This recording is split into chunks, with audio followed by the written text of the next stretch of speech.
नमस्कार, आप देख रहे हैं एक्सप्रेस एमपीसीजी न्यूज और मैं हूं आपके साथ रवीक्षा शर्मा। चलिए रुक करेंगे आज की मुख्य खबर की ओर। कांकेर लोकसभा क्षेत्र के सांसद भोजराज नाग की बिगड़े बोल का वीडियो सोशल मीडिया पर आए दिन वायरल होते रहती है।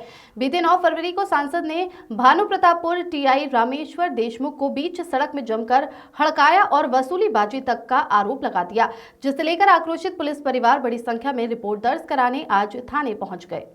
मामला सांसद से जुड़ी वीआईपी प्रोटोकॉल से है। दरअसल बीते रविवार को भानु प्रतापपुर से अंतागढ़ मार्ग में लंबा जाम लगा था। सांसद भोजराज नाग अंतागढ़ से भानु प्रतापपुर आ रहे थे। भानु प्रतापपुर में रविवार को बड़ी गाड़ियों की नगर में नो एंट्री रहती है, जिससे नगर की यातायात व्यवस्था सुचारू रूप से चल सके। रविवार शाम को चुनाव के अंतिम दिन था, जिससे कांग्रेस और भाजपा दोनों ने रोड शो किया था, जिससे यातायात प्रभावित रही और जिस कारण जाम की स्थिति बन गई।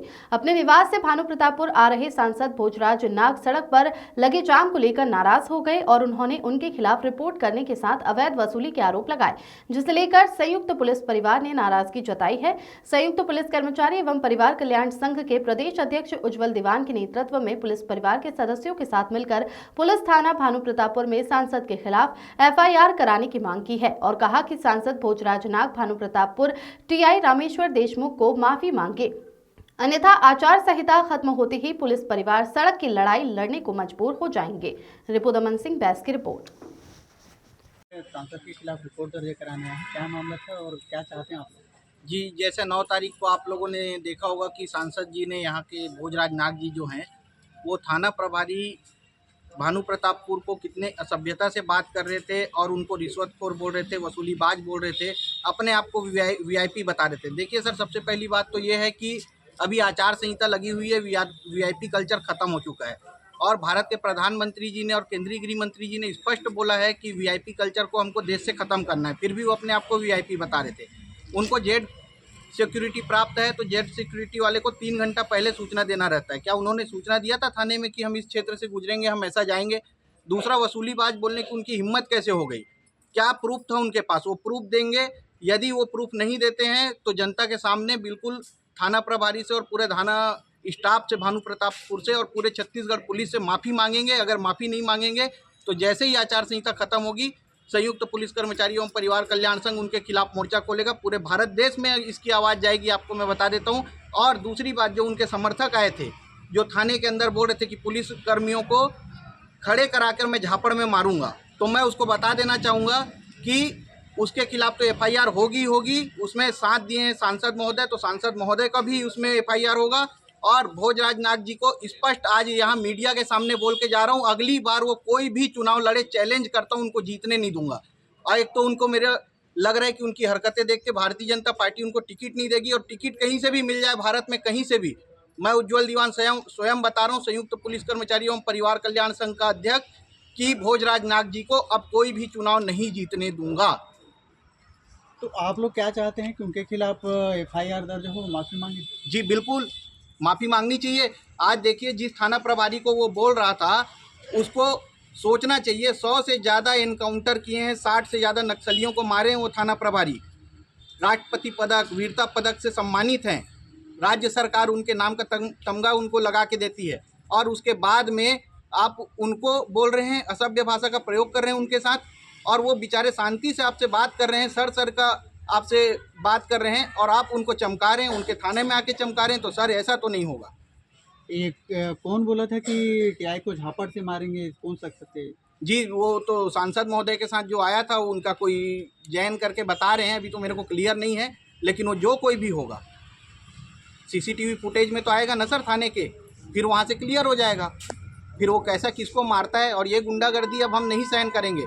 संयुक्त पुलिस कर्मचारी एवं परिवार कल्याण संघ अपने सिपाही से लेके, गोपनीय सैनिक से लेके, नगर सैनिकों के लिए, जेल प्रहरियों के लिए, और पूरे आईपीएस अधिकारी जो हमारे डीजीपी हैं, वहाँ तक के लिए हम लड़ रहे हैं। और हमारे जब अधिकारों की बात आएगी और हमारे लोगों का शोषण होगा, तो हम बिल्कुल उनके लिए खड़े हुए हैं, हर जगह खड़े रहेंगे। हमारी आज तो सिर्फ ये डेमो था, क्योंकि आचार संहिता लगी हुई है, हमारी माताएं बहनें आई हुई हैं। आप अगर भोजराज नाग जी के खिलाफ एक्शन नहीं होता, उनके खिलाफ कार्रवाई नहीं होती और वो माफ़ी नहीं मांगते, तो पूरे छत्तीसगढ़ में सिर्फ जन आंदोलन होगा, और उसके लिए भोजराज नाग जी जिम्मेदार रहेंगे। हमारी पार्वती पिता एक्स नगर सैनिक हूँ, नगर सैनिक में थी, तो हम लोग का भी यूनियन बना था, इस वजह से मुझे निकाल दिए। यूनियन की उपाध्यक्ष थी मैं। और अभी यहाँ संयुक्त पुलिस परिवार जो सशस्त्र बल है, नगर सैनिक है और जेल बल है और ये गोपनीय सैनिक सभी का संयुक्त पुलिस परिवार और कर्मचारियों का संगठन बना है, तो उसमें भी शामिल हैं हम लोग सभी। अच्छा, आप लोग आज तो थाना पर आए हैं, क्या चाहते हैं? एक टीआई के साथ अभद्र व्यवहार सांसद जी ने किया था, इसके संबंध में आप क्या चाहते हैं, क्या होना चाहिए? सर, पहले तो जो जिन लोगों के बदौलत हम ही लोग सुरक्षा देते हैं, मतलब सांसद महोदय को वर्दीधारी ही देते हैं, और उसके बावजूद भी अगर रोक रहे हैं तो उनको अभद्र बोल रहे हैं कि इन लोग पैसा खा रहे हैं या वसूली कर रहे हैं, ऐसे करके। तो जब जानते ही नहीं हैं वसूली कर रहे हैं कि नहीं कर रहे हैं, तो ऐसा बोलना नहीं चाहिए। और सबसे बड़ी बात, इतनी बड़ी पद में है तो ऐसा अभद्रता का हम उम्मीद नहीं किए थे, फिर भी ये सब किए हैं। तो हम लोग भी चाहते हैं कि वो पब्लिकली आके जो है जनता के सामने और हमारे स्टाफ के सामने पूरे थाना प्रभारी के साथ जो अभद्र व्यवहार किए हैं उसके लिए क्षमा मांगे। और हम लोग चाहते हैं कि अभी तक हमारे लिए कोई बोलने वाला नहीं था, वर्दीधारी के लिए कोई नहीं बोलता था, कोई कोई बोलते भी थे लेकिन कोई सुनता भी नहीं था। लेकिन अब हम लोग अपना यूनियन बना है तो स्वयं बोल सकते हैं और अपनी आवाज़ को भी पहुंचा सकते हैं। और इतना बनने के बाद भी हमारे साथ बुरा हो रहा है तो पहले तो होता ही था होगा, लेकिन अब हम लोग नहीं सहेंगे, ऐसा हम सब का वो है। और आप लोग देख ही रहे हैं कि कितना अन्याय होता है, तब भी पुलिस शो नहीं करती है। लेकिन ये हमारा शुरुआत है, पहले यूनियन बनने के बाद जो हम लोग पहला ये ज्ञापन दे रहे हैं, यहाँ थाना में एफआईआर कराने के लिए आए हैं कि ये हमारे ही पुलिस के जो सर हैं टीआई सर, उनके खिलाफ जो है हमारे सांसद महोदय बोले हैं, अभद्र किए हैं, अभद्र व्यवहार किए। मैडम, ये एक बात है, बीजेपी जो है वीआईपी कल्चर को ख़त्म करना चाहती है, जबकि उन्हीं के एक सांसद जो है वीआईपी कल्चर की बात कर रहे हैं। आप इसे किस तरह से देखते हैं? सर, पहले तो जब ये मंत्री बनने से पहले हाथ जोड़ के आते हैं। रूल्स कौन बनाते हैं सर जी? रूल तो वही लोग बनाते हैं। और क्या जनता के लिए ही रूल बनाया जाता है क्या, पब्लिक के लिए? कि पब्लिक वहाँ घंटों खड़ी रहे और मंत्री उधर से गुजर रही थी, उनको साइड दे दीजिए, थोड़ा वो भी तो वेट कर लें, इंतजार तो कर ही सकते हैं थोड़ी देर। और उसके लिए बोल रहे हैं तुम घंटों मंत्री को खड़े करवाए हो, ये तो गलत बात है। सुरक्षा की भी चूक उन्होंने बात की थी, सुरक्षा की चूक हुआ है, ये भी सांसद जी ने कहा था। सुरक्षा का क्या चूक हुआ था सर? अगर सुरक्षा की चूक होती तो वहाँ खुद हमारे टीआई महोदय उपस्थित थे ना सर जी। सुरक्षा का क्या अचूक हुआ, क्या चूक हुआ? वहाँ खुद टीआई सर मौजूद थे, तो सुरक्षा का तो असुरक्षा महसूस ही नहीं हुआ उनको, तभी तो उनको बोल रहे हैं इतना। अब सब